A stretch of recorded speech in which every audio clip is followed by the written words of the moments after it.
One of the best things I did when my kiddo was young was get one of those learning towers and have him help out in the kitchen.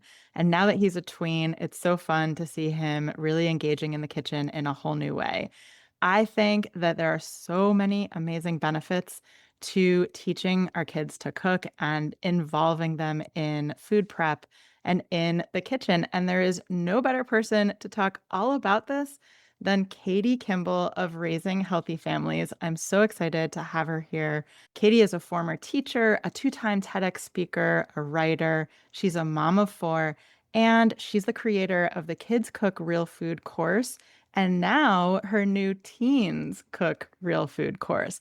In this conversation, we chat about why it's so helpful, some of the hidden benefits, and some tips on how to get started. I hope you enjoy. Welcome to Single Parenting with Connection, Not Perfection, the podcast that honors your messy reality. It's the support you crave without the usual emotional landmines. I'm your host, Dr. Gila, and I promise I will never tell you to just tag your partner in. Before we start, quick reminder. While I am a licensed psychologist and a certified coach, this podcast is not coaching and it's not therapy, and it's not a replacement for medical or psychological advice. It is for educational and informational purposes only. All right, let's dive in. Katie, I am so excited to have you around the podcast. Thank you for coming. Well, we've known each other for about forever, Gila. I mean, I I know you've been know. in my audience and on a panel with me, and so it's a delight to get to see you again. It's such a treat. And I have to say, I am such a big fan of getting kids in the kitchen. I think it's one of the best things that I did when my child was a toddler. And I know you are super passionate about this. You're like Mhm. the best person to talk to about this. So I'd love for you to share with our audience. Let's start with, the big question, why? Why is this important? Why would we want to bring our kids in the kitchen? When I think about launching my kids, so my kids are a little bit older than yours. Right now, they're 20, 17, 14, and 11. So my youngest is your oldest. Yeah. And so, technically I've launched the 20-year-old, and it's a big deal. Holy cow, like when you have a senior in high school, the weight on your shoulders is like intense Yeah. because you start questioning all of your parenting for the last 18 years. You're like, did I do enough? Are they ready? Are they going to collapse at high college? Are they going to come back home? Are they going to be in my basement at 26? Like, do they have any idea how to deal with life? Yeah. It's yeah, very philosophical questioning time of life. And so I really want to tell other parents, like, start thinking about that when they're 2 and 5 and 9, Mm. like not intensely, but ideally we're constantly gradually releasing responsibility. From the Mhm. first time you tell your 2-year-old, can you throw your own diaper away, or your 1-year-old, or whatever, you know what I mean? Right? Like we try to get Mhm. them involved. And all that is doing is building the scaffolding and the stair steps up to see you later, 18-year-old. Love ya, Yeah. hope you do okay. And so it really does need to be an extended process. And when you think about what, your young adult will need when they leave home, it really comes down to life skills. Mhm. Especially right now with AI, in this, we're in like the hockey stick portion of the graph, they say, where every Yeah. month it's going to be different with the way AI is changing the world. Literally, your 11-year-old probably will have multiple jobs that don't exist yet.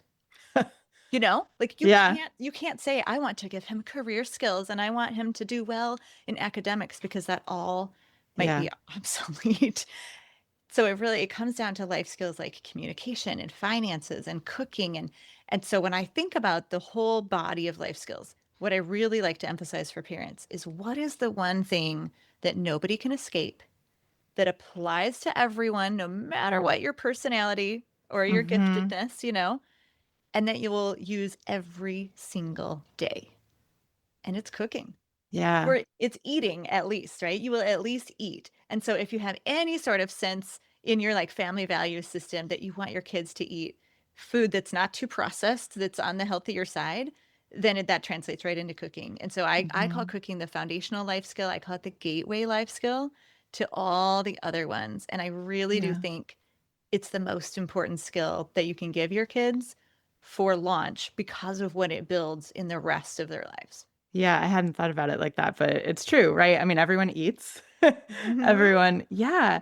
And the other thing, we talk about life skills as in and of themselves being helpful, but I think also in my experience, part of what is so beautiful about them learning these life skills is the confidence that you see come out of them knowing these life skills. Like you mentioned, the 2-year-old who learns how to throw out their own diaper, right? And you see that excited sense of Mhm. accomplishment on their face. It's just so precious. And I remember when they're that little, they want to help, but then that sort of disappears, doesn't Yeah. it? It does, there's some research on that that I've been citing for years, and some sociologists were studying kids and their household involvement in various countries. And so they went, I want to say it's Guatemala, but a Mm. country that's not quite as developed as America. And they're interviewing an 8-year-old, and she says, "Oh, I come home from school every day, and I help my mommy. I do the laundry, and I make dinner." And they're like puzzled.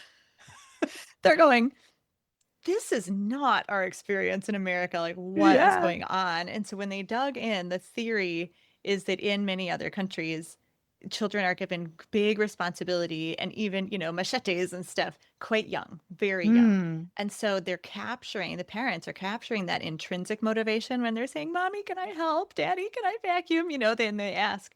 Yeah. And it creates this unbroken line of motivation up until they're 8 and 10 because it's Yeah. their normal. And that here in America, we tend to say, "Oh, no, I've got it. Yeah. You go play whenever, like I'm going to make dinner," right? And that unfortunately is sort of training their brain as well, that they Yeah. don't belong in the kitchen, that they don't need to help, that it's not their place. And so Yeah. if you're listening, if you've got a kid under 5, like capture it. Like you're in a beautiful place. Absolutely. It's Yeah. never too late. Like don't be like, "Oh, I'm going to hit off on this podcast because I have a kid over 5." Like definitely not what I'm Yeah. saying. But there Yeah. is a glorious time where Yeah. the motivation is intrinsic under 5 that'll make it easier for you to continue the life skills when they're older. Totally. And I do want to shift to the older kids, but before we do that, I want to say I have often had this thought that one of my regrets in parenting is that I didn't really harness that more. Like I did let him help and I did lean into that. But what I wish I had done was be a little more intentional about giving him ownership over jobs that were like his part of it and then build on that because when they are in that mode that they want to help, right? Like building that sort of norm, that Yeah. expectation, I think is so helpful. But it's hard because of course it takes them longer, it's messier. Yeah, I mean, it's definitely a balance. When they're younger, it's easier to teach them and get them to do the life skills because there's not the pushback, like emotionally, psychologically, but it's Yeah. more difficult physically, logistically, Hmm. because it is slower and they're messy and whatever. And then it's just the flip, right? Like I said, it's not too late if they're over 5. You just have to deal with this different problem of, oh, now I have to figure out how to motivate them, how to deal with them saying, "I don't want to," you Yeah. know, but they're going to be quicker to learn the actual logistics. What's Yeah. great is that it's very worth it, regardless of when you start. So I got to share a quick story. A couple Yeah. of weeks ago, my kids had a day off school on a Friday, and I came home. My freshman in high school, his name's John. He is the only kid left. Like they all had different things. They were, off playing and whatever. And I walk in and I hear vacuuming. Wow. He had not been told to vacuum. He had not been given a list, like, "Here's what you need to do today before you find a friend," or whatever. It's just that we have had a system set up for 10 years. And when the system is running, it works. And so he knew that by the end of the weekend, he had to have his regular weekly chores done. And so he thought, half my friends are still sleeping in. I think it was like 10 or 11 in the Wow. morning. And he's like, "I'm going to knock out at least half of my chores so that my weekend has more flexibility." Wow. That's Yeah, it's amazing. so worth it.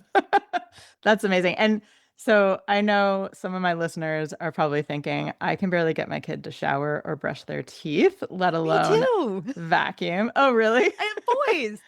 Yes. In fact, Yeah. we always used to joke with my oldest, like the first time he takes a shower without mom telling him, there's a girl.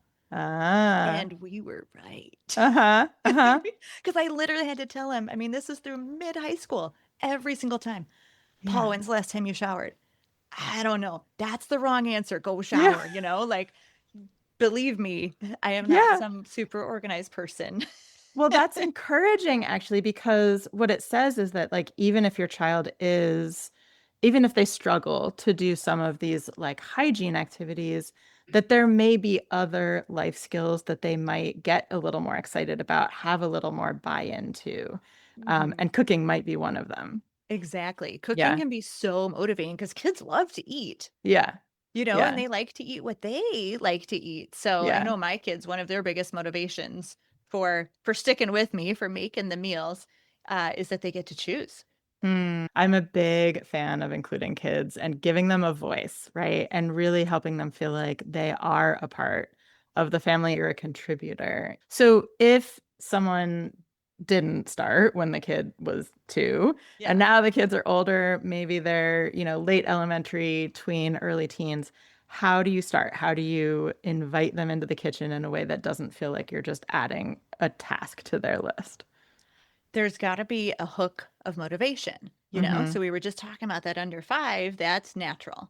Mhm. So you have to think, and this can be different for different personalities, but if they are that kid who complains, start with Mhm. that. Ask them the question, if you were choosing what we ate for dinner, what would it be? Mhm. And just get them to start listing. And then you can, now they're invested a little bit. They're thinking about pizza or pasta or tacos. I'm just, thinking about Mhm. foods that many kids enjoy. And so let's say they say pizza. And you're Mhm. like, that's cool. I wonder if we could find a pizza recipe. So Mhm. you hop on YouTube or you grab a cookbook, you search it up online or whatever, and you find a pizza recipe. And then here's the catch. Like, here's where you're going to suck them in a little bit, is that you go, okay, so here's this pizza recipe. I see it's a yeast dough. Do you know how to knead dough? And they're like, no. No. Oh, okay. Well, what do you think? Like, would you want to make a homemade sauce, like go all the way, like Italian restaurant, or do you want to like open a jar? Then they can make that decision. And you just keep, Yeah. because here's the thing, it's like the tween stage is when it starts, when all they want is to make their own choices. Mm. They want agency, they want independence, they want to be their own person. And so Mhm. if you are just asking them questions instead of telling them what to do, you're pulling them in. Mhm. And you say, well, Mhm. what kind of toppings would you want? Oh, would you want to make like homemade sausage crumbles? Because that's an option. And just try to keep getting them, whatever they're going to land on. Once they find the Mhm. recipe, there's a big, huge gap. And that's Yeah. that you need some skills. And so then you have pretty firm footing to say, gosh, it'd be cool for you to make this. Maybe you offer to make it together. Like you can kind of keep going down the pizza path, but ultimately you have opened up this gap. Yeah. Now you got them. And I'm also hearing a lot of scaffolding. So you're not Yeah. just like throwing them into the pot of boiling water, as it were. Yes. You're talking to them about like the different pieces and components, and again, inviting that voice. And I will say, I think a lot of the kids, a lot of parents in my audience have kids who wanted to make their own choices well before they were teens. Yes, true. Me too. So, right. So, this is a beautiful way of, because a lot of kids don't feel like they have any say or any control, and food is Mhm. one of those places. Yeah.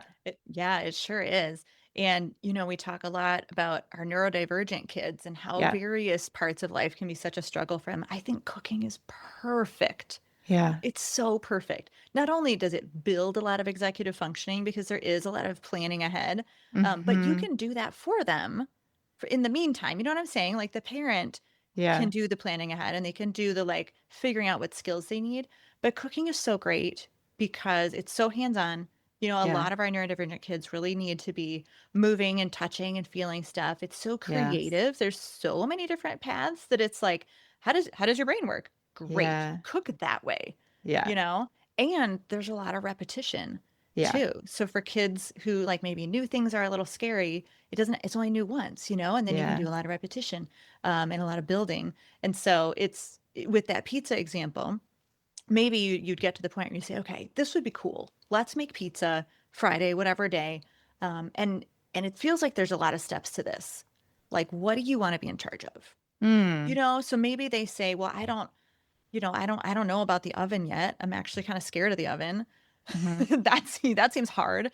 But maybe they're like, dough sounds cool. Do you think I could do the Hmm. dough? Right? Or whatever, a conversation, however that would go. So maybe Yeah. maybe they get to learn that one skill of making dough, which of course has other skills like measuring and measuring flour, which is different than measuring sugar, right? Like Yeah. it's cooking's actually a really complex basket with Yeah. lots and lots of different skills. But if they could just do the dough and then Hmm. you're doing the rest, Yeah. it's a huge win. They're super involved. They're starting to feel ownership. They've made a choice. They get to eat what Hmm. they want. Yeah. And huge bonus, you get that time in the kitchen working side by side with your kiddo, which I Yeah. mean, I don't care if they're 5 or 15 or 35.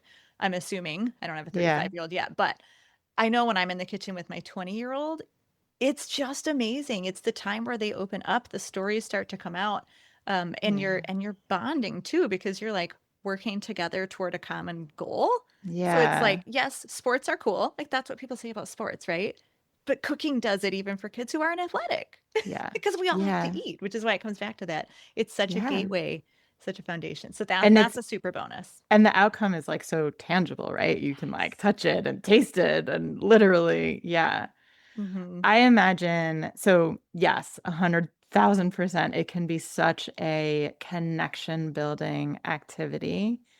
I think it can also be a stressful thing for parents, especially if you're not used to your child being in the kitchen.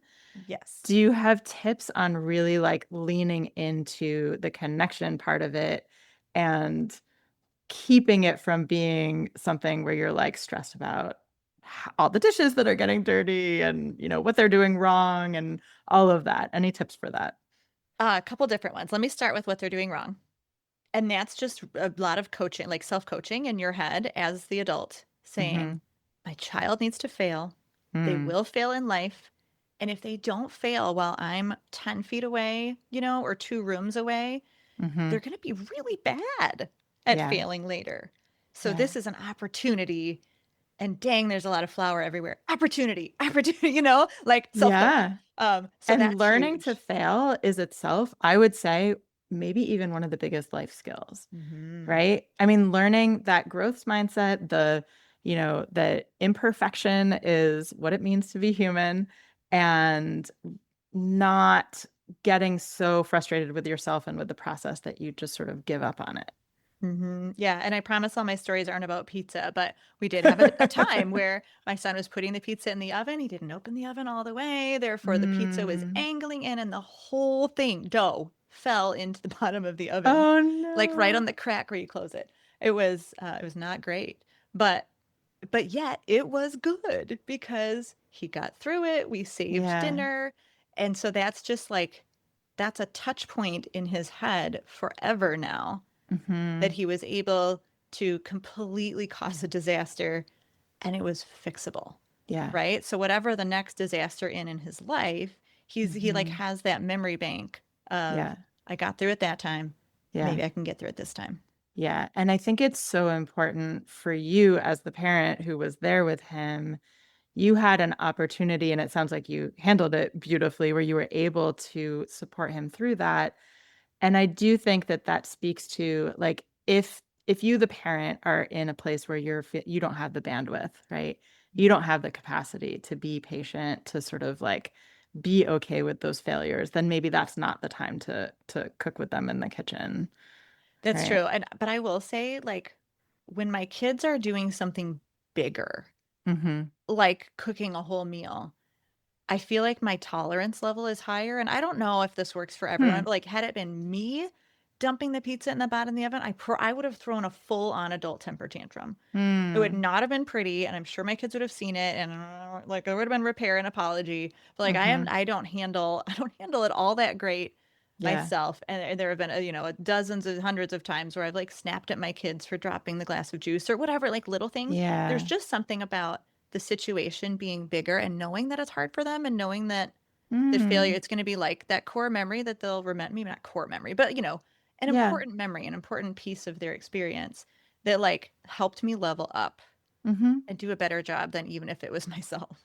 Yeah. So really going into it, kind of setting the expectation for yourself and like Hmm. holding, like reminding yourself this is a learning experience. It's not about the pizza, it's about the learning to make Yeah, the like this is an pizza. advantage. Yeah. Yes, Yeah. exactly. I love that. Yeah.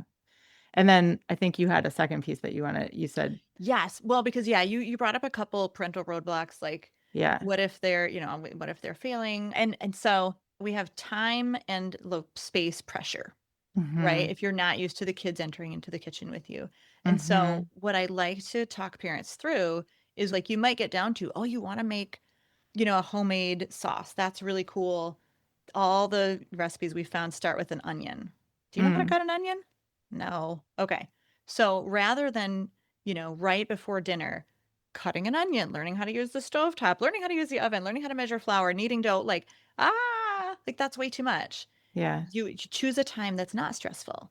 Maybe it's Mm. after dinner. If you got a teen or a tween, right after dinner is a great time to grab them to do something. If your kid's younger, maybe it's after like breakfast or lunch on a weekend or after, Yeah. after school snack or something. The idea is they're fed, they're happy, they're not hangry, they're already in the kitchen, and you grab them and you Mhm. teach that one skill. Mm. So there's no time pressure of somebody's got to get to soccer at 6, dinner has to be on the table at 5:30, and we are stuck Yeah. because you're slow. You know what I mean? So Yeah. then you're able, when you can pull the task apart into those little skills, you're more able to go, okay, how can I do this without my kitchen being invaded by a sloth Mhm.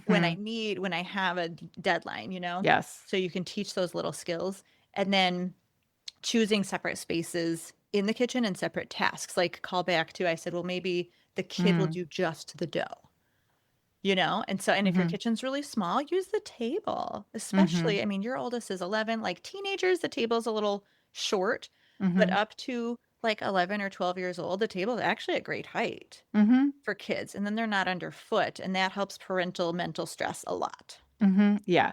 Yeah, and absolutely, I think time is one of the most stressful contexts. When we feel pressure of time, it's so much harder to be patient and Mhm. forgiving. And yes, 100%. So that would be like as they're getting into the tween years, is there anything different about as they get into the teen years? It's a different hook of motivation, you Yeah. know? So for the teen and tweens, it's what do you want? What do you want to Mhm. do? What choices do you want to be able to make?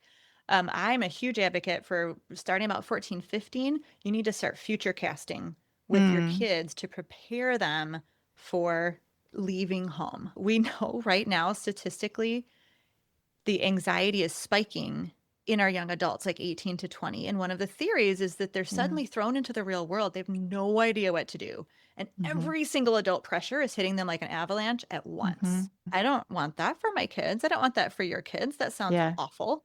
And so, the unknown is very scary. The way to Mhm. reduce fear of the unknown is to talk about it, think it through. Again, I call it future casting. And Mhm. so it's like, hey, what do you think it'll be like when you're in your first apartment? Mhm. Conversation starter for you, those who have 14 and over. Mm. What are you looking forward to about leaving home? What makes you nervous about Mm. leaving home? That might be three separate conversations, when they're Yeah. in the car or whatever. Those are wonderful conversations. And when you can get them to start thinking about that, the hook of Mhm. motivation is very close to just say, it feels like maybe you should have like a few more bits of knowledge. Just Yeah. wondering before you leave home, obviously, like, don't tell them what to do. Don't tell Yeah. them you think, you know what I mean? But like, we're like, Yeah. this is teenager language. Yeah. You'll learn this soon, Gila. That you just kind of have to like ask them questions and get them to sort of come to the conclusion on their own. Like, Yeah. holy cow, I probably should know how to make more than Easy Mac. And so Yeah. it's a very different motivation. We Mhm. just released Teens Cook Real Food as we are filming this. So I've been teaching kids to cook for 10 years. And Mhm. finally I'm like, I know what your teens need to know before they leave home. And so we were able to create that, and we ran that through 50 beta testing families. And I loved what one mom said. She has a 13 and a 17-year-old boy. And she said they experienced the whole class really differently. Like the Hmm. 13-year-old was having fun. Like he liked the idea of being in charge of things, and he loves food. Yeah. So like win-win. But the 17-year-old, like she could see that he was watching it with a different eye because he realizes that he's so close to leaving home, and he was really more like cognating and being intellectual about it and Yeah. building these skills as like crazy important toolbox. As Yeah. for the 13-year-old, it was just fun. So if we think about like what their needs are at those different ages, we just backtrack a little bit, and that's your hook of motivation. Yeah. It also, I think, speaks to why it is helpful to involve them earlier and earlier because, like with that time pressure we were talking about for parents, I imagine it's harder to learn when you, as the kid or the teen, are feeling this sort of time pressure of life. Oh my God, I need to figure this out. I'm going to be leaving soon. Yeah. Yes. And as soon as a kid gets a driver's license, you don't see them as much. Yeah. The busyness increases. I mean, the year my son was a senior, we were like, "What just happened?" Like, Yeah. we thought we were gonna lose him next year. We already don't see him hardly at all Yeah. at family dinners. It was just wild. So that's coming too. Yeah. Definitely another reason to feel that motivation in yourself. Like, what's your hook of motivation, parents? Yeah. And it Yeah. can be that future casting. It can be getting them in early to, use the intrinsic motivation. It can be that you Mhm. want a little help around the house. Yeah. We didn't really talk about that, but especially with single parent homes, like you should Yeah. not have all the load Mhm. on you and you mentioned that you like to build collaboration with your Mhm. kids, and I think that's so so so important. I mean, I Mhm. I want to raise my boys to understand that housework should be shared. Yeah. Okay? And I want to raise my girl to be incredibly competent but also see that we need to ask for help and Yep. that we should share responsibility, right? Like I want to raise really well-rounded humans who are ready to Mhm. enter the next stage of life. Mhm. And that you do that by modeling. You do that by setting it up early, not by like saying, "Hey, by the way, like Yeah. here's how you should be, an adult." You have to do it Yeah. in the home. Yeah, absolutely, and we in our family also talk about the mental load, like, I've taught Yeah. him the term mental load and that it Wow. is right, there's physical load and there's also the mental load. I also, as a single mom, I think it's important for him to see other men involved in Mhm. cooking also. And so, um, that's not why we do it, but it's a nice benefit of the fact that like he enjoys sometimes watching. There's so many fun cooking shows on TV and like cooking competitions, and I find that really gets them excited about the idea of cooking. It's sort of more fun. I don't know if you have thoughts on that of not just cooking, actually, but exposing them to the idea of cooking Mhm. outside of the kitchen. Absolutely. I mean, I love that so many like fun, exciting, edgy cooking shows exist. I think there's probably one for every personality Yeah. of kid, right? From like the baking to like the guy who swears, Gordon Ramsay, right? He swears all the time. Not that Uh-huh. I would encourage your kids to watch that, but if that's their jam, Yeah. whatever. No judgment. There's a way to get them all excited. And it's a great conversation, right? Mm. Like, gosh, you guys, watch those people go. Like I couldn't walk into the kitchen and do what they're doing. So I think I've always said that the cooking shows are amazing for motivation. They're amazing to, Yeah. keep kids interested, but they Hmm. don't teach. They're fast. That's true. And also that goes back to modeling that growth mindset because Yeah. I am not Gordon Ramsay and I don't know how to do everything that he does. And that's okay, right? It doesn't mean that I can't cook dinner tonight. And, Mhm. I'm learning from these shows. I'm getting inspiration also. And yeah. Right. In our teens cook course, I mentioned our testing families. And so we have a chef who joins us for about a dozen lessons. And he's a guy. Obviously, I'm a Hmm. girl. And so that was really cool. Like a lot of the parents of boys said, "Oh, this is really good. This is really good Yeah. for my son to Yes. see a guy, teaching and stuff." So that was cool. But the other thing that the testing families said is like, it's really hard to follow the chef. Like he speaks chef-ish. Yeah. And we feel like he's like in another planet sometimes. Not in a, like he was a great teacher, but Yeah. he knows so much. And so we ended up adding to the course. We would say like, here's the chef way. And then I would demonstrate the same thing. And I'd say, here's the home cook way. Yeah. And you can like shoot for the chef way someday. But if that feels scary right now, here's the home cook way. So it's like, it's a really cool balance. And it was another element of like, you get to choose. You're a Yeah. teenager. No one has to tell you what to do. So I that was kn cool. yes, I noticed that. The other thing, so my son and I have been binge watching some of the videos in this course, and I have to say I have learned a lot from these videos. One thing that I loved, we just saw the video where you interjected and pointed out that the chef has ADHD and is pretty Yeah. open about his ADHD, and that you can sort of see that in places, and that cooking is such a great way for him to express himself and to channel some of that energy. And I loved that you called that out and sort of named the benefits of it, right? We don't often talk Mhm. about this as a perk, but you named how it shows up and that there are some beautiful things about it. Oh, I think ADHD is Chef Jason's superpower. Yeah. For sure, because it helps him be so creative. And, I mean, he's a chef in a kitchen. And so he's juggling like a ton of things at once and he gets to be active and use his hands and he's hilarious. Yeah. It's just absolutely perfect. Mhm. I think, then that's why I tell parents, like, yeah, if your kid's got ADHD, because parents will say, Katie, I'm so nervous because like my child's very scattered, my child's very distracted often, and they'll call out the ADHD. So I just don't feel like I can give him or her a knife. Yeah. Like I feel like it's gonna be too dangerous. And I'm like, no, it's perfect. And Yeah. they might get a cut. That's the thing. Lenore Skenazy is one of the co-founders with Jonathan Haidt, the author of The Anxious Generation, which is super hot right now. They Mhm. co-founded an organization called Let Grow together, Mm. and she calls it beneficial risk. Like we Mm. have to let our kids take beneficial risks. It's almost like an inoculation of what it feels like to take a risk. So kids who have never like been able to play outside or use dangerous tools or whatever, you put them behind the wheel of a car and they just don't understand that it's not a good idea to just smash on that gas and go as fast as they can because they've never had the experience of taking smaller risks and maybe failing and realizing, oh, that was too far. Maybe I need Right. to step back a little bit. So it's this like learning process. And Yeah. so giving a kid, especially neurodivergent, knives, like with proper training, I would Yeah. never advocate just like hand your kid a knife and see what he does. With proper training, they might cut themselves. It might happen, but it's going to be Mhm. minor, not going to be emergency room inducing. Um, and that you're going to learn really, really, really quickly and really deeply how to respect that knife and how to use it. And then Mhm. they become a Superman or a Yeah. superwoman with that knife because it's totally in their wheelhouse. Yeah, such a powerful piece of it. Oh, Mm. okay. I could talk so much longer about this, but we need to wrap up. And I ask all of my guests two questions. So the first question, parenting with connection, how do you foster connection, either with yourself or with some kids in your life?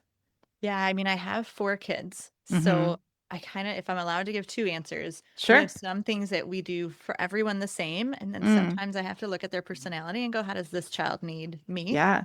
So bedtime and dinner are 2 big touch points in our family. We strive to eat family dinner as often as possible, and family dinner's not always all of us, like, Mm-hmm. family dinner can be 1 parent and 1 child, but if you're eating together and you're eating the same thing and you're, screen free and you're focused, like that's an incredible time. I Mm-hmm. always, it just gives me great joy when we all like fall out of our seats laughing about something. It's not like it has to be Yeah. intense. It's just, you just have to be together and see what happens. So Yeah. dinner's a huge touch point and bedtime's another touch point. So Mm. even my 20-year-old, if he's going to bed before we do, or sometimes we go to bed before him, you're supposed to find your adult and we do a prayer and a hug. And so we have Mm. a special prayer that we pray for each of our kids at night and we give them a hug. And so that's just, that one last before they go to bed, the last thing they hear Mm-hmm. is I love you and good night. Mm. And then And you it can sounds like that stable, consistent ritual that you've done so they know they can like look forward to it each night. Yeah. And like my daughter as a teenager, she would skip it sometimes. We kind of look around and we Mm. go, "Did Leah go to bed? She didn't do a hug and a prayer." And I would tell her the next morning, not like scolding, but oh, like I missed that last night. Yeah. But then Yeah. my kids are so different. I've got some who are very personal touch people and some who are quality time. And so Mm. I'd say my younger two, who happen to be both boys, they're very physical touch people. And so a big hug when they get home from school, a big hug when they leave for Mm-hmm. school, a hug when they're stressed. Like that's really important to me. And just kind of making that eye contact. It's really a Mm-hmm. micro moment of connection, but it matters. Yeah. Really adds up.